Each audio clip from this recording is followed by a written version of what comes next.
വിഗ്രഹാരാധന ഇതൊരു അന്ധവിശ്വാസമാണോ? അതോ ഇതിന്റെ പിന്നിൽ നമുക്കറിയാത്ത എന്തെങ്കിലും ശാസ്ത്രീയ രഹസ്യങ്ങൾ ഒളിഞ്ഞിരിപ്പുണ്ടോ? പലപ്പോഴും വെസ്റ്റേൺ വേൾഡ് ഒരു പുച്ഛത്തോടെ കാണുന്ന ഒന്നാണിത്, അല്ലേ? അപ്പൊ നമുക്ക് ഈ പുരാതന ആചാരത്തിന്റെ ഉള്ളറകളിലേക്ക് ഒന്നിറങ്ങിച്ചെല്ലാം. വെറുമൊരു കല്ലിൽ കണ്ണടിച്ച് വിശ്വസിക്കുന്ന പരിപാടിയാണോ ഇത്? ഈ ചോദ്യത്തിന് ഉത്തരം കിട്ടണമെങ്കിൽ നമ്മൾ ആദ്യം ഉപയോഗിക്കുന്ന വാക്കുകൾ തന്നൊന്ന് കീറിമുറിച്ച് പരിശോധിക്കണം. കാരണം പലപ്പോഴും വാക്കുകളിലാണ് എല്ലാ പ്രശ്നങ്ങളുടെയും തുടക്കം. അതെ, ഐഡൽ എന്ന ഇംഗ്ലീഷ് വാക്ക്, അവിടെ തന്നെയാണ് ആദ്യത്തെ പ്രശ്നം. ആ വാക്കിൽ ഒരു കൊളോണിയൽ കാലഘട്ടത്തിന്റെ തെറ്റിദ്ധാരണ ഒളിഞ്ഞിരിപ്പുണ്ട്. നമുക്കതൊന്ന് പൊളിച്ചു നോക്കാം. ഇപ്പൊ നോക്കൂ, ഐഡൽ എന്ന ഇംഗ്ലീഷ് വാക്ക്, അത് വരുന്നത് ഐഡോലോൻ എന്നൊരു ഗ്രീക്ക് വാക്കിൽ നിന്നാണ്. അതിന്റെ അർത്ഥം എന്താണെന്നറിയോ? മായരൂപം, ഒരു ഫാന്റം എന്നൊക്കെയാണ്. പാശ്ചാത്യ മതങ്ങളിലൊക്കെ ഇതൊരു വ്യാജ ദൈവത്തെയാണ് സൂചിപ്പിക്കുന്നത്. പക്ഷേ നേരെ മറിച്ച് സംസ്കൃതത്തിലെ മൂർത്തി എന്ന വാക്കിന്റെ അർത്ഥം രൂപം പ്രാപിക്കുക എന്നാണ്. അതായത് ദൈവികതയുടെ ഒരു മൂർത്തിഭാവം. അപ്പൊ വ്യത്യാസം കണ്ടില്ലേ? ഒന്നൊരു വ്യാജരൂപം, മറ്റേത് സത്യത്തിന്റെ തന്നെ ഒരു രൂപം. ഇനി നമ്മൾ സാധാരണ ഉപയോഗിക്കുന്ന വിഗ്രഹം എന്ന വാക്കെടുക്കാം. അതിന്റെ അർത്ഥം വിശേഷമായ രൂപം എന്നാണ്.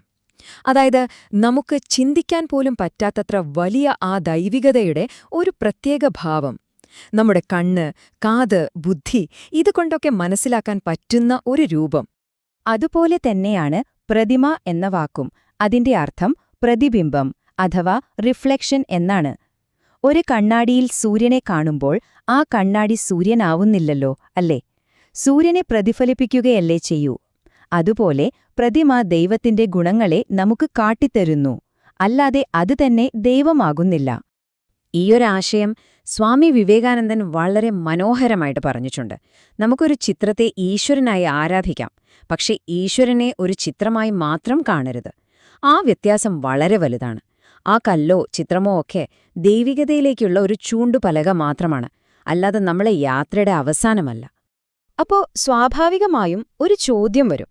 രൂപമില്ലാത്ത, അതിരുകളില്ലാത്ത ആ ഒരു യാഥാർത്ഥ്യത്തെ നമ്മുടെ ഈ കുഞ്ഞു മനസ്സുകൊണ്ട് എങ്ങനെ മനസ്സിലാക്കാൻ പറ്റും? ഇവിടെയാണ് മൂർത്തിയാരാധന നമ്മുടെ മനസ്സിനുള്ള ഒരു മാപ്പായി മാറുന്നത്. നമ്മുടെ ഉപനിഷത്തുകളൊക്കെ ഈശ്വരന്റെ രണ്ട് ഭാവങ്ങളെക്കുറിച്ച് പറയുന്നുണ്ട്. ഒന്ന് നിർഗുണബ്രഹ്മം, അതായത് ഗുണങ്ങളോ രൂപമോ ഒന്നുമില്ലാത്ത നമ്മുടെ ചിന്തകൾക്കൊക്കെ അപ്പുറത്തുള്ള ആത്യന്തിക സത്യം. അതിന് നമുക്ക് ഫിലോസഫേഴ്സിന്റെ ദൈവം എന്ന് വിളിക്കാം. ഇനി രണ്ടാമത്തേതാണ് സഗുണബ്രഹ്മം, രൂപവും ഗുണങ്ങളും ഒക്കെയുള്ള നമുക്ക് സ്നേഹിക്കാനും പ്രാർത്ഥിക്കാനും ഒക്കെ പറ്റുന്ന ഒരു ഈശ്വരൻ. ഇത് ഭക്തരുടെ ദൈവമാണ്.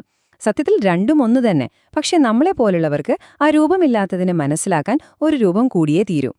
ശരി, അപ്പൊ അടുത്തൊരു സംശയം വരും. ദൈവം എല്ലായിടത്തുണ്ടെങ്കിൽ പിന്നെന്തിനാ ഒരു പ്രതിമയിൽ മാത്രം ഒതുക്കുന്നത്?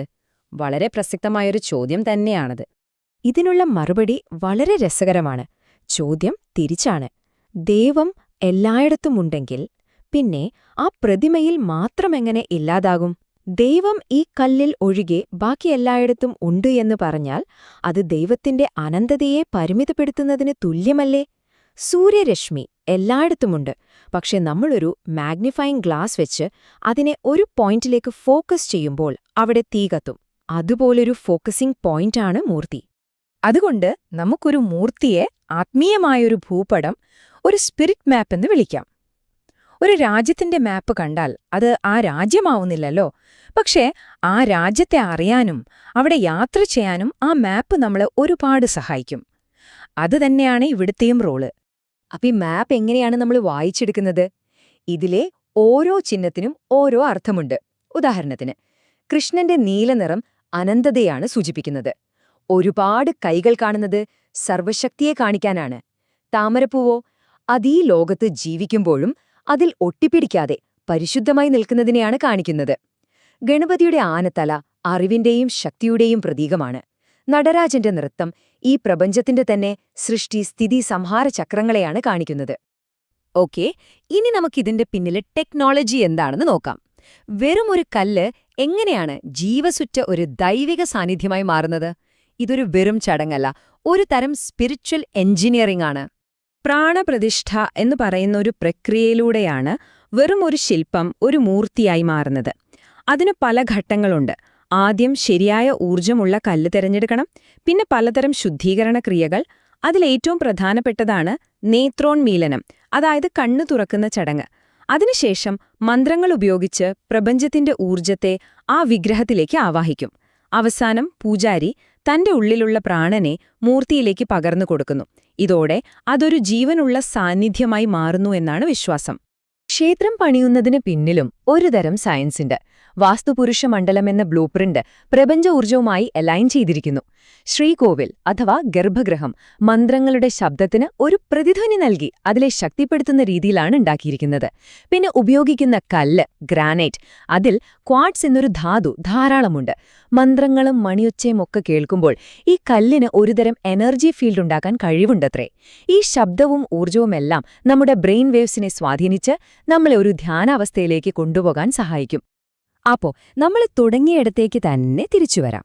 വിഗ്രഹാരാധന അന്ധവിശ്വാസമാണോ ശാസ്ത്രമാണോ? സത്യം പറഞ്ഞാൽ ഉത്തരം അത്ര എളുപ്പമല്ല. കാരണം അത് ഉപയോഗിക്കുന്ന ആളെ ആശ്രയിച്ചിരിക്കും.